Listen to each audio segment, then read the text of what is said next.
Panginoon, indeed, Lord, you are a beautiful Savior, Panginoon, ng bawat isa sa amin. Salamat, Lord, dahil, Lord, ang bawat isa sa amin, Lord, may kanya-kanyang pinanggalingan this week. But, Lord, salamat, Lord, sa kanta na mayroon pamagat na beautiful Savior. Dahil, Lord, kayo ay naging Savior namin, Lord, sa buong linggo na ito, Lord, sa iba't ibang kapamaraanan, Panginoon. So, Lord, salamat, Panginoon, dahil tinawag mo kami, Lord, ang bawat isa sa amin, Lord, to be with you, Lord, to be reconciled with you, Panginoon. And Lord, even, Lord, this time, Panginoon, that, Lord, we see your word, Panginoon. Lord, speak to us, Panginoon, as the one, Lord, who is our Lord and Savior, Panginoon. So bless our time, Panginoon, Lord, and we welcome, Lord, your Holy Spirit, O God, to teach us and to open our hearts, Panginoon, in you alone, Panginoon. In Jesus' name, amen. Good morning po ulit sa bawat po isa sa atin. At kahapon po, mayroon po kaming client sa salon. And then, naghahanap po talaga ako ng title para dun sa message. Sabi ko, Lord, ano po bang gusto nyong ipa-remind sa amin this week? At ano pong title ang ibibigay mo sa amin this week? And then, mayroon nga kaming isang client, a couple from Australia, nagpa-massage. Nung una, tahimik po siya. Hindi siya nagsasalita. Pero after niyang ma-massage, naging madaldal bigla. Nandun po kami ni RJ kahapon. Eh, so, galing po sila ng Australia. Tapos nagkumustahan po kami. Kumusta po kayo? Ang ganda po ng inyong bansa. Galing po ako doon nung 2022 at 2023. Tapos sinabi niya na lahat. Sabi niya, naku, maganda yung bansa natin. Kaya lang, sabi niya, ang mahirap dito sa atin, lahat pwede.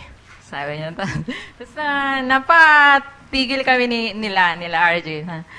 Lahat ng makakausap mo, masakyan mo, sa Grab, sa waiters, sa stoplight, sabi niya, lahat okay lang. Pag mayroon kang pinakiusap, lahat okay lang. Lahat pwede. Pwede po yan, sir. Sige po, sir. Dahil we are, di ba, hospitable and very accommodating. Lahat pwede. Sabi niya, dapat baliktad. Dapat, hindi lahat pwede. Tapos napaisip talaga ako, Lord, no? Hindi lahat pwede. Kasi di ba, usually sa atin, bilang mga Pilipino, gusto talaga nating ma-accommodate tayo, di ba? Sumasama or nagtatampo tayo pag hindi tayo napagbigyan. Pero sabi rin po, pwede po nating i-relate, di ba po sa Bible, mayroon po doon, sa English po, yung dapat hindi lahat pwede or not everything is permissible. So yun po yung ginawa kong pamangat ngayon sa atin, not everything is permissible. Kasi sabi niya, so napag-usapan na namin lahat ng nangyayari sa ating bansa, corruption, anong pinagmulan nito, ang root cause nito. And nakakatuwa na yung small word na niya yon ay very powerful na yung principle behind it. Hindi lahat pwede. Because that will set us apart. Because that's what makes the difference. Di ba, walang pagkakaiba kung lahat ay pwede. So, pwede sa ating buhay, mai-apply natin yun na hindi lahat ay pwede. Lalo na, tayo ay nasa Panginoon.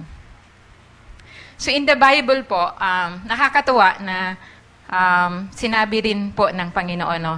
God said, di ba, sabi niya sa Genesis 2:16-17, sabi niya, "And the Lord God commanded the man, you are free to eat from any tree in the garden, but you must not eat from the tree of the knowledge of good and evil. For when you eat from it, you will certainly die." So from the start, God has set us boundary. A good boundary, a healthy boundaries. Kasi di ba may mga bad boundaries. So there are always two kinds. So the Lord sa simula pa lang nag-set na sa atin ng boundary. And ang purpose ng Panginoon is for our protection.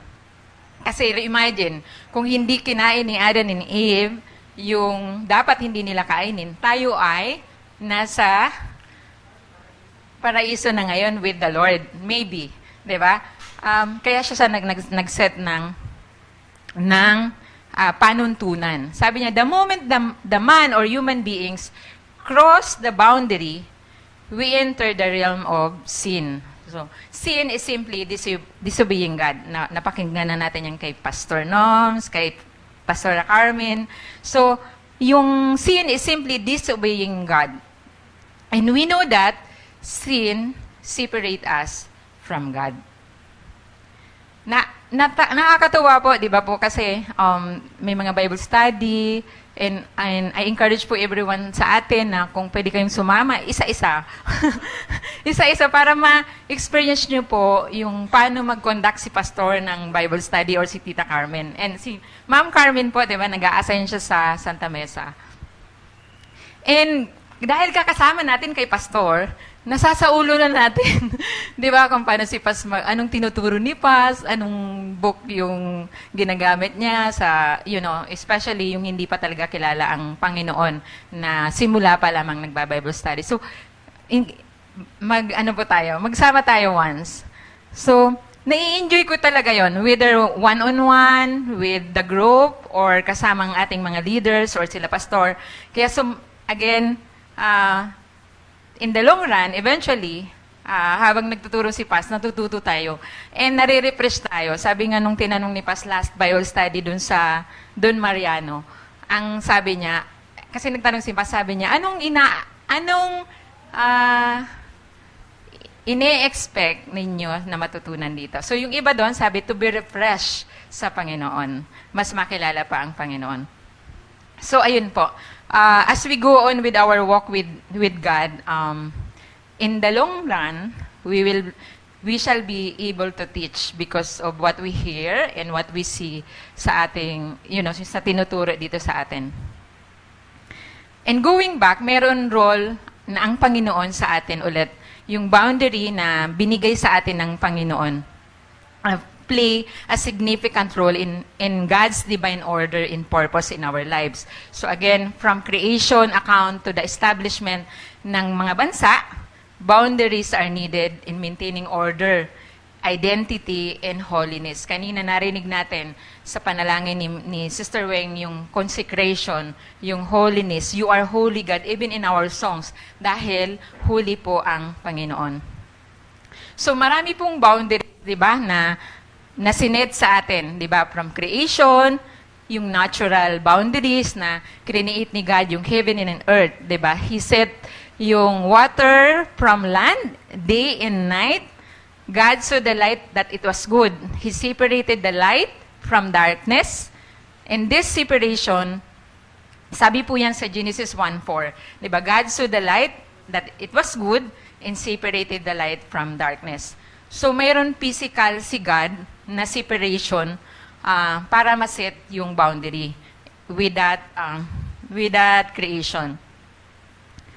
So, yung separation na yon are not merely physical but serve to create a structured and harmonious world, reflecting God's intentional design. And then second po, yung boundary is for humanity. Yun na nga, binigyan si Adam and Eve ng pamantayan ng Panginoon, pwede niyong kainin any fruit from the any tree diyan sa garden na yan. Wag lang ito. Yun yung sinet na boundary ng Panginoon. And then, syempre, mayroon din tayong national and territorial boundaries, di ba? Sabi sa Deuteronomy 32:8, yan, sabi niya, when the Most High gave the nations their inheritance, when He divided all mankind, He set up boundaries for the peoples according to the number of the sons of Israel. So, binigyan din tayo ng national and territorial boundaries. Like, this is Quezon City. Kami ay nasa Ortigas, Pasig. And the national, di ba, yung mga cities natin and nations natin. Tayo ay nasa Pilipinas. We have a set of rules dito sa Philippines and then the other nations. And then, we have moral and ethical boundaries. Sabi po sa Exodus 20:1-17, medyo mahaba po yan, so hindi na lang po natin babasahin. Pero in-establish po yun, yung moral and ethical boundaries that define righteous living. Para po meron tayong guide kung ano yung tama at mali. And then, of course, spiritual boundaries. Sinabi po sa Corinthians 6:14 in the New Testament na yung boundaries continuously play a crucial role in the life of the believers. So, si Apostle Paul po speak spiritual boundaries. Diba, sinabi niya doon, do not be unequally yoked with unbeliever. Sinet niya yung boundaries so that we will know what is of the Lord and what is not of God. Yung people, who is the people of God and who is not the people of God. Furthermore, sinabi rin ng Panginoon na yung boundaries, which is holiness, di ba? Yung boundaries, integral part siya nung pagkaunawa natin sa kingdom ng Panginoon. So sabi sa Leviticus 19:2, so God repeatedly calls His people to be holy. Kung kanina, again, ang panalangin natin ay, Lord, you are holy God. You are yun ang description kanina ni Ate Weng sa kanyang prayer. This call involves setting boundaries that separate kung ano yung sacred sa Panginoon at kung ano yung hindi. So observing these boundaries is a means of nire-reflect talaga natin at mini-maintain yung distinction ng identity natin with the Lord. And in the New Testament, di ba, yung boundary, again, is very crucial in our lives. We encourage talaga tayo ni Paul na yung believer, yung kanina, na yung believers nga, we have to choose kung sino yung kasama natin or ina-associate natin. And then again, in Revelation 21:12, di ba, we know that those who believe in God, that in the final, we will be with the Lord, we will be with Him. Sinabi din dun sa Revelations 21:12 na yung boundaries describe the city that we will have in the future, that a great high wall with 12 gates symbolizing security for the people of God, so that the darkness, they will know the distinction between those who belong to God and those who do not. Those boundaries affirms the ultimate God's plan na mayroon tayo sa Panginoon. Ay nakakatuwa, no, na minsan iisipin natin na yung boundary, akala natin, especially sa mga young people, no, especially with the young people. So inisip natin na yung boundary ay pinagbabawalan tayo, hindi tayo pwede, and all of those things. Sa mga matatanda, ang isip nila is for our protection. Pero sa atin, di ba, ng mga bata pa tayo, ang isip natin is to enjoy. Di ba? Enjoy life and everything na pwede nating gawin. Pero, in the final say, ang ibig lang pong sabihin noon is that it is for our protection na binibigay sa atin para sa ikabubuti natin at sa ating future. So again, throughout the scripture, pag binasa natin, boundaries are divine tool for establishing, number 1, yung order, number 2, yung identity natin sa Panginoon, number 3, yung holiness natin sa Panginoon. And again, yung ating pong title is not everything is permissible. So, ang ibig lang pong sabihin ng holy, di ba? Kasi baka ano ba yan? Ang holy-holy naman, di ba? Pero ang ibig lang po, which is tinuro na rin po ito ni Paz before, ang ibig lang po sabihin ng holy are set apart. We are set apart. From the time on na tinanggap natin ang Panginoon bilang ating Lord and Savior, tayo po ay naging set apart. Tayo po ay chosen people ni God. Tayo po ay holy nation, holy tribe ng Panginoon. So, again, we will know, sabi po sa Scripture, we will know the distinction between the people of God and between the people of darkness or ng evil one. So, dahil kung everything is permissible, wala nang distinction, di ba? Wala nang pagkakaiba yung ating pamumuhay sa Panginoon. So, kailangan may makita sa atin na tayo ay mga anak ng Diyos, tayo ay sumusunod sa ating Panginoon at tagapagligtas, tayo ay in the future magiging kawangis niya at magiging kakarakter ng ating Panginoon. Kasi yun ang mission and vision natin, to be conformed with His image ng ating Panginoon. Dahil siya ang Lord natin at siya ang ating Panginoon. Sabi po sa 1 Corinthians 10:23, I have the right to do anything you say, but not everything is beneficial. I have the right to do anything, but not everything is constructive. May isa pong translation noon, ang sabi po, everything is permissible, again, but not everything is beneficial. Pwede nating gawin ang lahat ng gusto nating bagay, pero hindi lahat ay makakabuti para sa atin.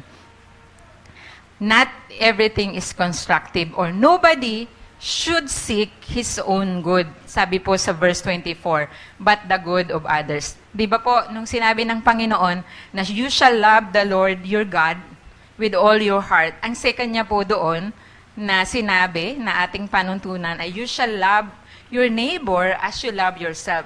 As we love ourselves, ganun ang pamantayan din ng Panginoon na nais niya na ganun din yung ating pamantayan sa ating kapwa or sa ating mga brothers and sisters sa Panginoon. And kung babasahin po natin yung Corinthian church, they are a mess. Kaya po nasulat po yun ni Paul kasi nga, di ba, hindi naman tayo susulatan o hindi naman tayo bibigyan ng memo kung tayo ay masunurin, di ba? So nasulat yun actually because the church in Corinthian church was a mess. May isa pong write-up sa Google na ang Corinth daw is like, before, parang, may illustration siya doon na it's like Las Vegas. Di ba, we see how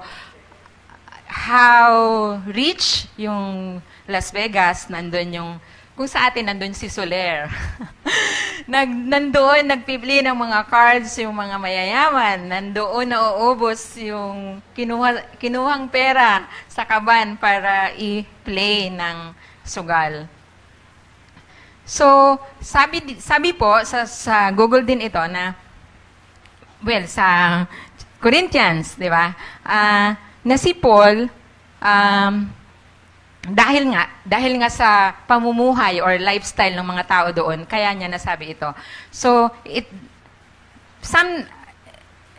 yung beneficial or constructive sa atin, pag lagi nating, di ba, maaari kasing ginagawa natin, hindi naman ako mamamatay tao, hindi naman ako, sinusunod ko naman yung 10 utos ng Panginoon. Pero hindi lang po yun ang pamantayan ng Panginoon. Kaya sinabi niya, all, di ba, all that is written in my word, na we must obey sa Panginoon. So, yung lahat ng bagay ay nagsisimula sa maliit.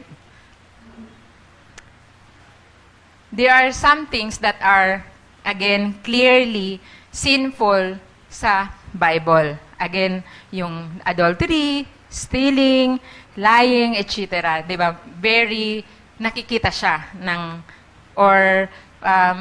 madali natin ma-identify. But there are things that may feel like they are in the gray area. So, that they are not necessarily sinful, akala natin, but before we go ahead and partake those behaviors, ang admonishment ni Paul ay beneficial ba yan? Constructive ba yan? Makakabuti ba yan sa'yo? Are you only seeking your own good para sa iyong enjoyment or kasiyahan to satisfy your cravings or yourself? Or are you seeking the good of others? Again, si Paul po uses the example ng Corinthians. Sabi niya doon, di ba pag in-invite daw tayo na hindi kumakain ng meat, yung ating bisita, hindi dahil sa, kung hindi rin naman, at may Istanbul yung kasama natin. Actually, we have po sa Bible study namin nung nagtanong, sabi niya, hindi po talaga ako kumakain ng ng baboy, yung gano'n. Eh, syempre, binigyan na natin ng verses na all that the Lord has done ay nilinis na ng Panginoon. Pero again, if that person, if that thing is the only thing that the person will be stumbled, din wag na lang. Diba? Yun ang sabi ng Panginoon. Not to win the argument, but for the sake na masave yung person. So, kung ang tao ay may question, at tayo ay nandoon, at pwedeng mag-cause for the person to doubt, for her or his faith, wag na lang natin gawin. For the sake of the soul of the person, not because of us. So, yun ang sinasabi dun sa word ni Paul. So, when we are evaluating, sabi po sa Corinthians 10:31 to 33, sabi dito, so whether you eat or drink or whatever you do, do it all for the glory of God. Do not cause anyone to stumble, whether Jews, Greeks, or the church of God, even as I try to please everybody in every way. For I am not seeking my own good, but the good of many, so that they may be saved. So, hindi tayo po na mga nakakaunawa na ng salita ng Panginoon, sinisik natin for the good of someone na masave yung kanyang soul. So, when we are evaluating our behavior or action, discerning whether or not it is sinful in that criteria, so again, si Paul, ina-admonish tayo ulit to consider whether the behavior or action natin ay beneficial para dun sa tao na nanonood sa atin or nakakarinig sa atin. Whether it is good for others or whether it will bring glory to God. So what is something that may be permissible but may not pass the other test?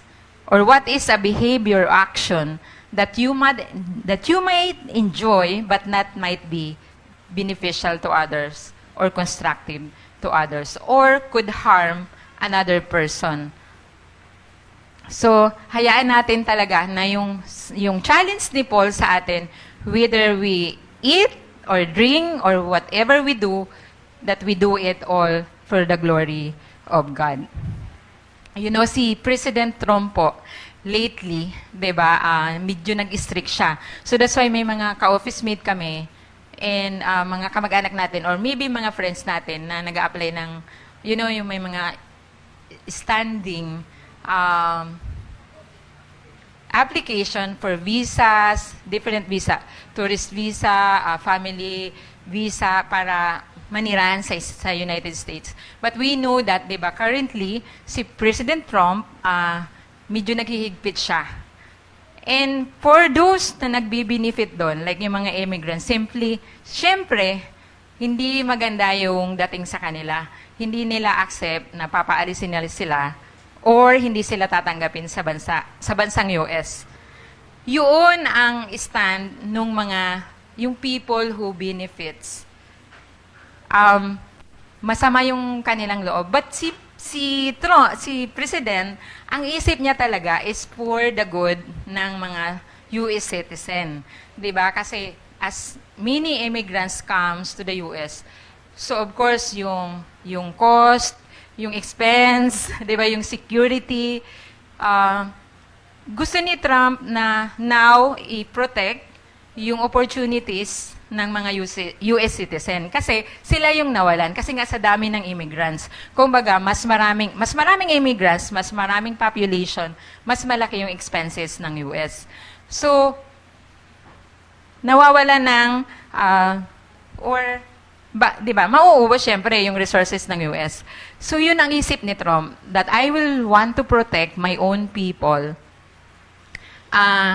Kaya ko pinapatupad yung batas na ito. Pero of course, sa mga beneficiaries, ang dami di ba nagwawala? Bakit kami papaalisin? Matagal na kami dito in all of those stones. Which is, meron naman silang well, mayroon naman silang entitlement kasi matagal na siguro sila doon. Pero kung iisipin natin, tayo ba, 'di ba? Kung ibang lahi yung pupunta sa ating bansa, papayagan ba natin sila? O dahil nasa isip natin, masyado tayong stateside, 'di ba? Or marami tayong mga investors, yun yung nasa isip natin. Pero hindi natin sila binibigyan ng like, they have the right to own properties or pwede silang bumili dito ng mga lands and all of those things. So may law tayo doon para i-protect yung ating bansa. The same way doon. So iba yung mindset nung nagbibinipisyo at iba yung mindset nung leader na gusto niyang maging maayos yung future ng kanyang mga people. So yun yung si President Trump. So number 1 na points po ay we have to remember na yung may trap, yung kasabihan na anything goes, 'di ba? Yung culture natin will define freedom as doing whatever we want. Whether whatever you want, you can do it, yung ganon. So walang restriction. The believers in Corinth used grace as an excuse for chaotic living. So nasa Panginoon naman kami. Pwede siguro sabihin nila di ba? Nasa Panginoon naman kami. And then, Diyos nyo rin naman si Lord. Diyos din rin naman namin si Lord. So, pwede namin gawin yung mga gusto namin gawin. Yun yung mindset. Kaya siguro nasabi ni Paul dun sa Corinth na pwede nyong gawin pwedeng gawin ang lahat ng bagay, pero hindi lahat ay beneficial para sa inyo. And then number 2 po na point is, yung gulo, di ba po? Walang order. Kung isipin natin, kung lahat ng bagay ay pwede nating gawin. Imagine, di ba, crossing the street. Kung hindi tayo titingin dun sa red, green, orange, lahat, di ba, nag-cross-cross na yung mga, which is usually nangyayari yan sa amin. Dun po sa amin, mayroon stoplight. Pag alas 12 na, nagbe-break time na po yung officer of the day. So, yung Shaw Boulevard, Pioneer Center, crossing the Barangay San Antonio, pag wala na si Kuya, kilala na namin po si Kuya doon tawiran na sila ng tawiran, yung mga sasakyan, wala na, nagkagulo na. Kasi wala yung officer, wala si Kuya. Kaya pag nadadaanan ko si Kuya, bumalik ka na dun sa post mo. Kasi nagkagulo na, everyone wants to cross, 'di ba?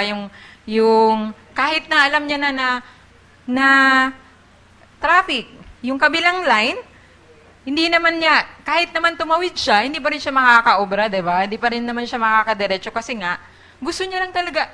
Iwan ko lang sa atin, no? May ganun talaga tayo na hindi ka naman makakamove.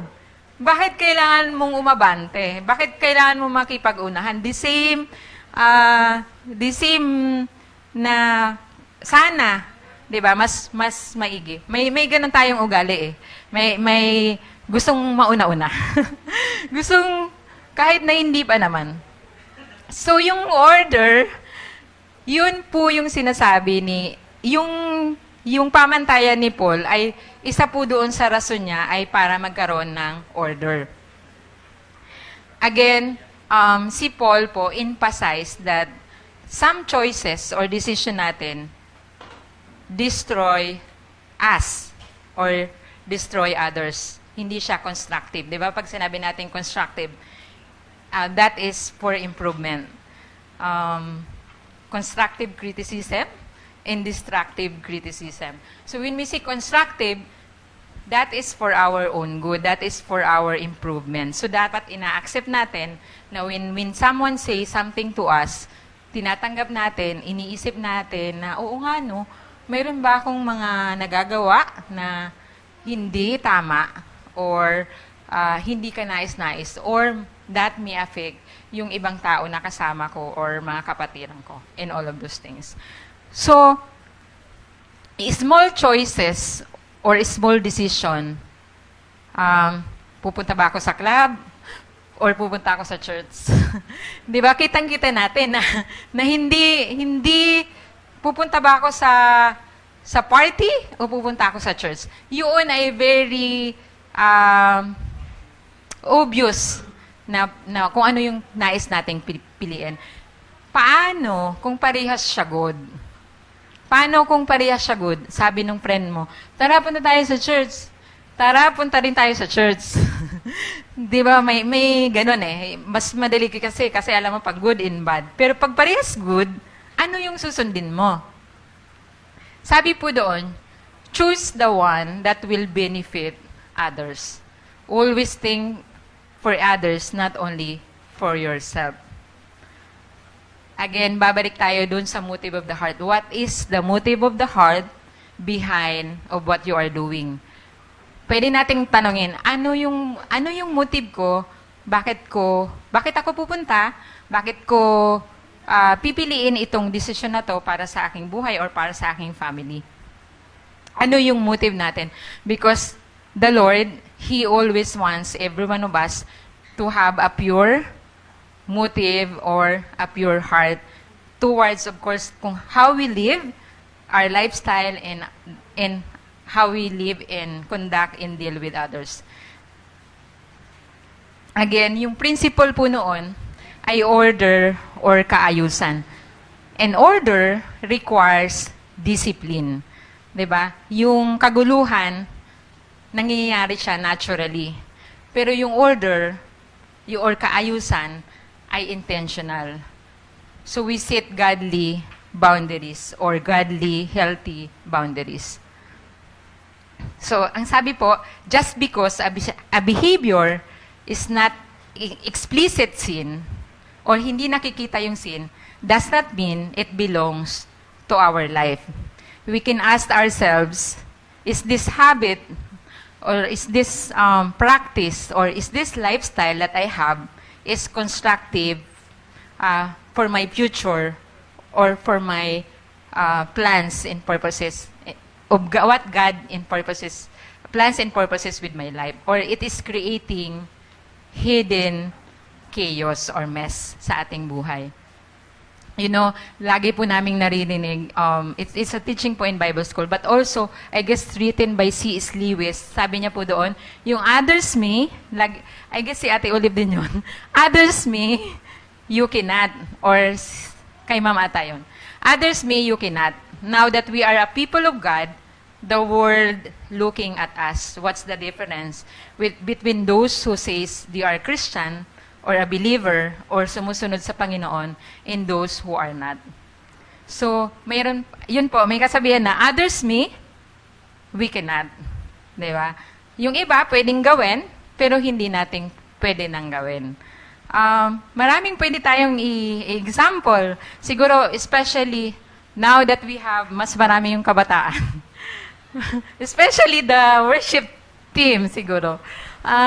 Di ba, dati, nasa labas lang tayo, pakinig ng mga music, worldly music. Pero ngayon, kasi nga nagtutugtog na tayo, mas pinipili na natin yung ating papakinggan. Mas nag-filter na tayo kung ano na yung mga songs na ating papakinggan na dapat ay nag-glorify si God. Minsan, parang kinento ko to sa isang young people, parang gano'n. Bakit kailangan may separation or sitting apart, di ba? Tayo ay siniset apart ng Panginoon. Ang bawat isa sa atin ay set apart for the Lord to do good things, di ba?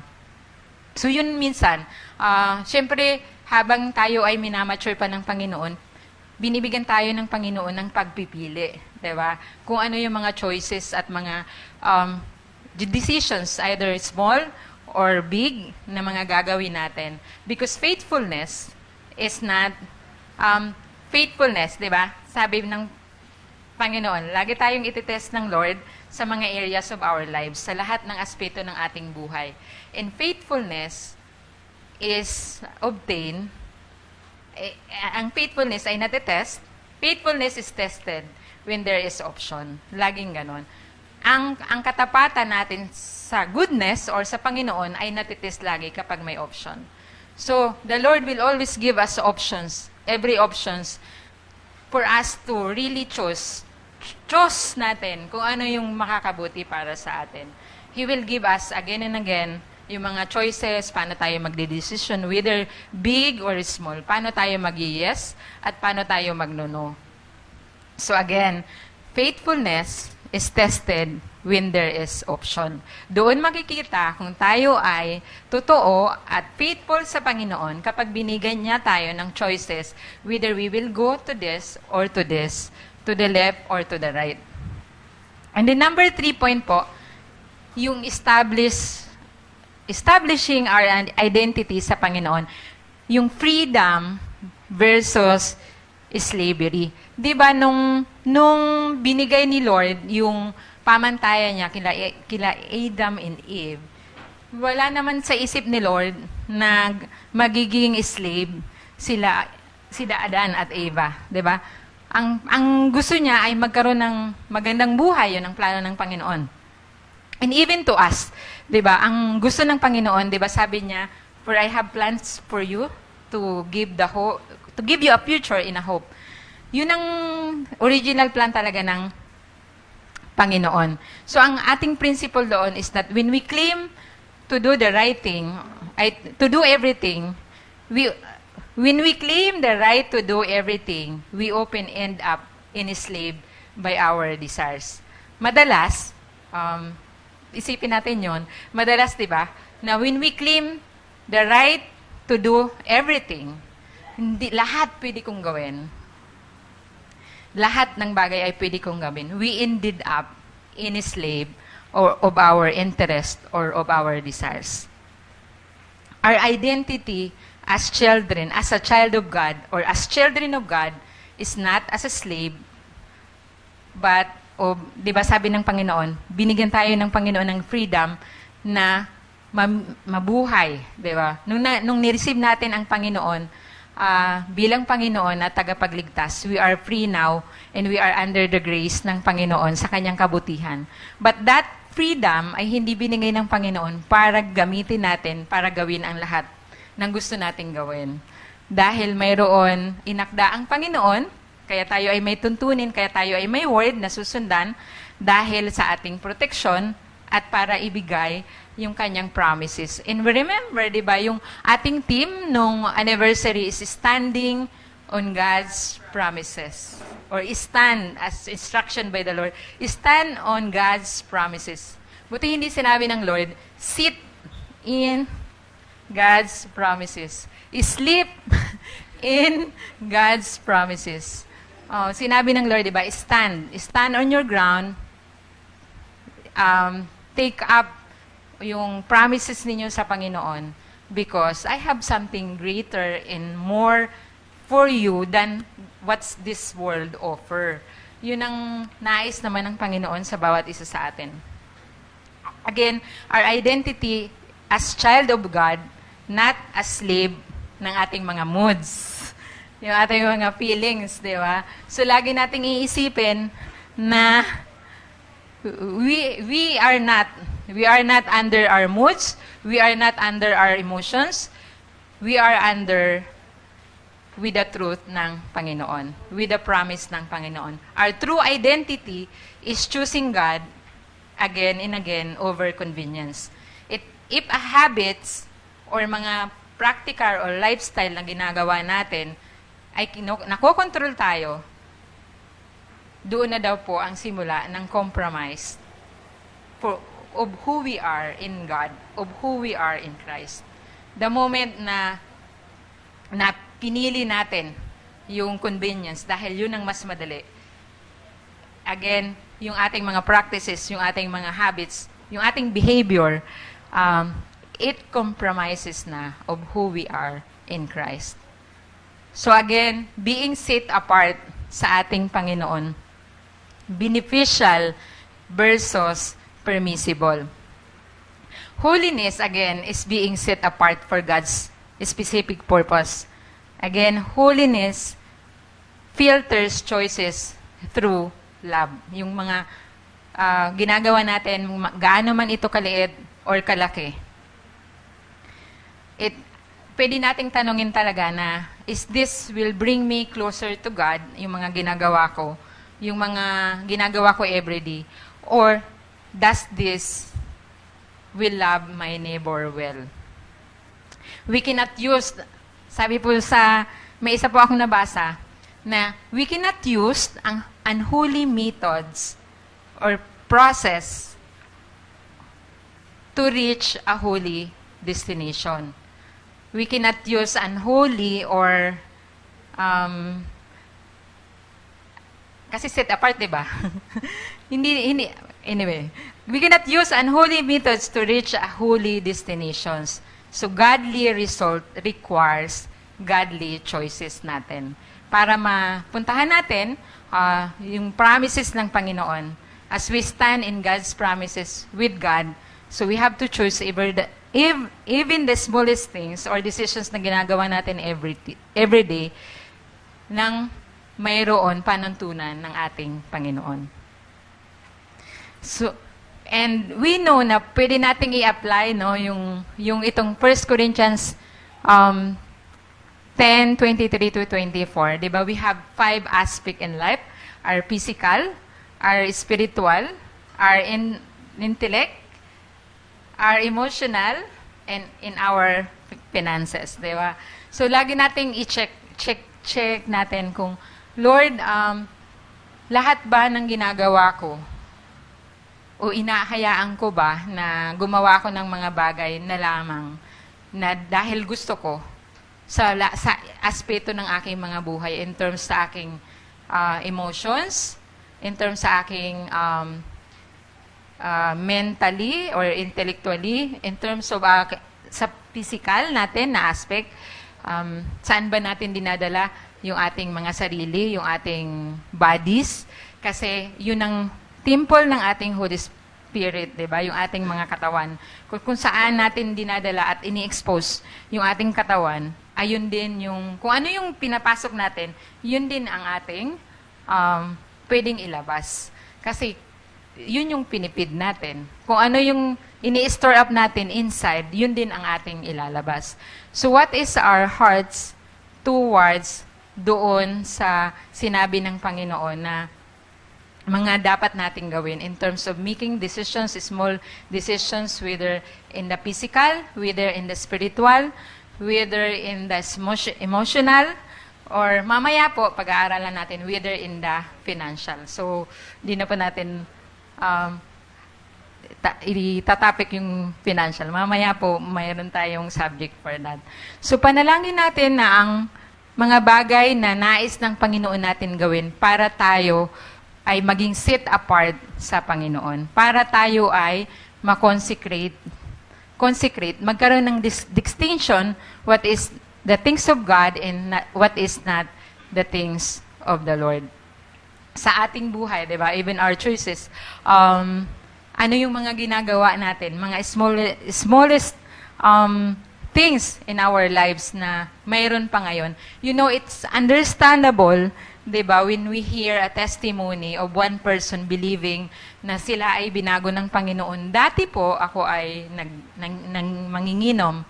Pero dahil po sa biyaya ng Panginoon, ako ay binago ng Panginoon. Dati po, ako ay warfrek. Diba? Ako po ay talagang nakikipag-away in all of these things. Pero binago po ako ng Panginoon. We understand na sila ay dati nilang gawin yun. But now, the Lord has given them a new life, a new heart, a new spirit within Him, na by His grace, na sa grace at kabutihan ng Panginoon, siya ay binago. Pero tayo na alam na natin yung kung ano ang sa Panginoon, dapat hindi na natin ginagawa. Diba? Yung ating unti-unti, yung iba sa atin dito ay bago, hindi pa talaga totally naiiwanan yung kanilang mga gawi. Pero unti-unti tayo ay binabago ng Panginoon. Pero yung iba sa atin na matatagal na, sana nababago na yun sa atin. Diba? Sana nababago na hindi na tayo, parang baliktad kasi, diba? Alam natin, we are a believer, and yet we are doing the very thing that the unbeliever does or do.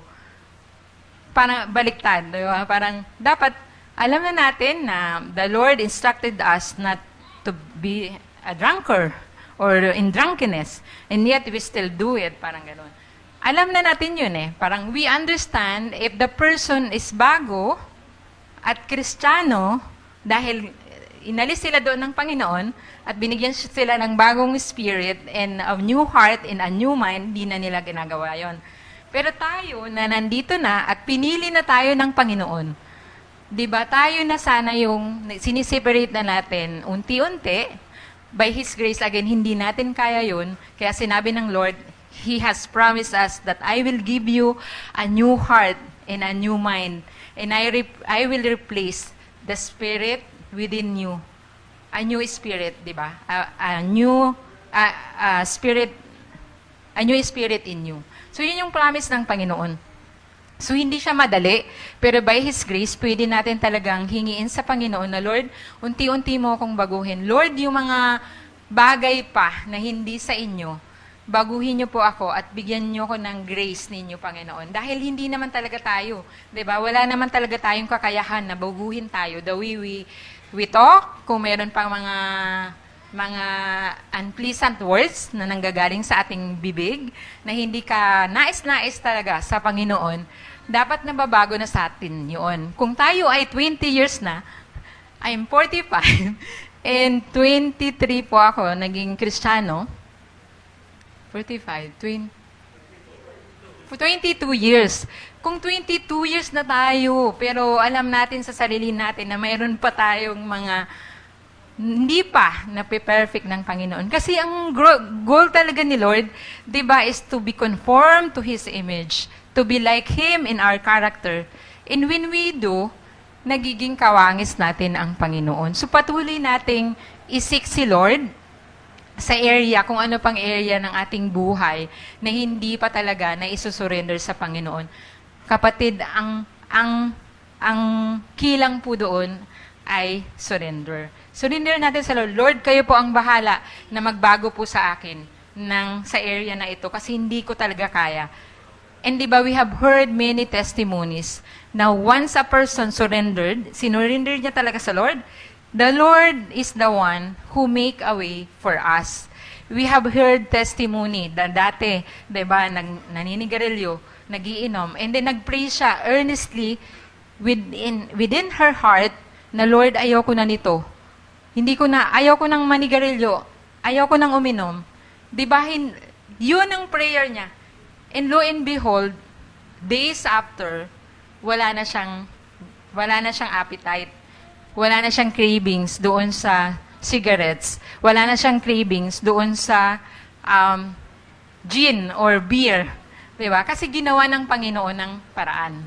So si Lord yung gumagawa ng paraan at siya yung nagbibigay sa atin para masustain niya tayo para sa ating walk sa Panginoon. And maybe hindi gin, maybe hindi beer, maybe hindi rin cigarettes, di ba? But mga small things in our lives that we allow the enemy na magkaroon ng foothold sa ating buhay. And it can be in the songs, 'di ba? It can be sa mga associations that we have sa corporate, 'di ba, na instead na sumama tayo doon sa may mind of Christ dahil sa kakasama natin, kasi talaga hindi imposible. Kung sino yung kasama mo, nare-replicate yung kasama mo sa'yo. Because we hear over and over again their words, we see over and over again by their actions, their lifestyle. We want to live the way we live. We want to live, hindi natin, unconsciously, hindi natin alam, but nagiging tayo na yung mga nang kasama natin. Kasi yun ang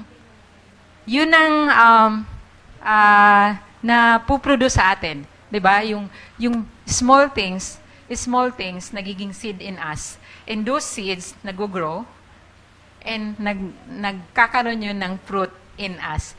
So the seeds is important na yung seed na itatanim sa atin ay seed ng Panginoon, ay seed ng truth, ay seed ng kabutihan at things ng Panginoon.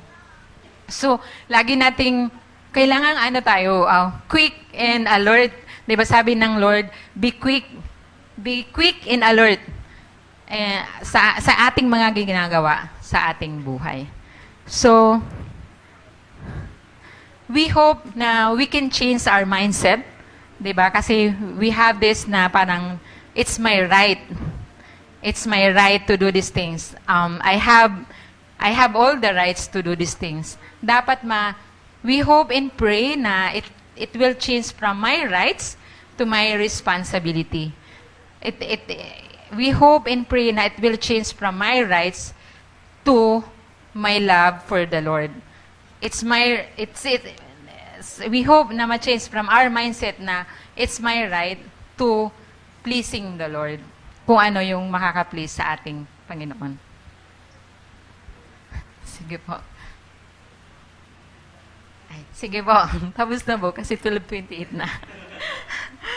Yun, sige po. Tayo po yung manalangin. Lord, salamat po ulit sa inyo pong kabutihan, Lord, sa amin, O God. And Lord, salamat, Lord, for reminding us, Panginoon, that indeed, Lord, all things are, we can do all things, Lord, but not all things, Panginoon, ay beneficial, Lord, sa bawat isa sa amin. Lord, we thank you for your word, for your truth. And we thank you, Lord, because, Lord, each of one of us, Lord, na nandito, Panginoon, you have set apart, Lord. You have set us apart, Panginoon, for you, O God, Lord. Lord, sinabi mo, Lord, that we are a holy nation, Lord. A holy people, Panginoon, Lord, to bring glory to your name, Panginoon. And so, Lord, salamat, O God, na, Lord, binabalik mo kami over and over again, Panginoon, dahil po sa inyong mga salita na nagbibigay sa amin ng guide, Lord, at direction, Panginoon, on what to do and what steps to take, Panginoon. So salamat, Lord, and we ask for your wisdom, Panginoon, how to live this life, Panginoon, Lord, wisely, O God, Lord, to your glory alone, Panginoon. So Lord, we give you praise, Lord, and we give you thanks, Panginoon, Lord, even sa mga gagawin mo sa mga buhay namin, Lord, from all, Lord God, Lord, as you have said, Lord, the old is gone, Lord, the new has come, Panginoon, in us. And so, Lord, renew us again and again, Lord, our minds, Lord, our hearts, Lord, and put a new spirit in us, O God. Lord, the Spirit, O God, that wants to honor you, Panginoon, and please you, Panginoon. In Jesus' name, amen.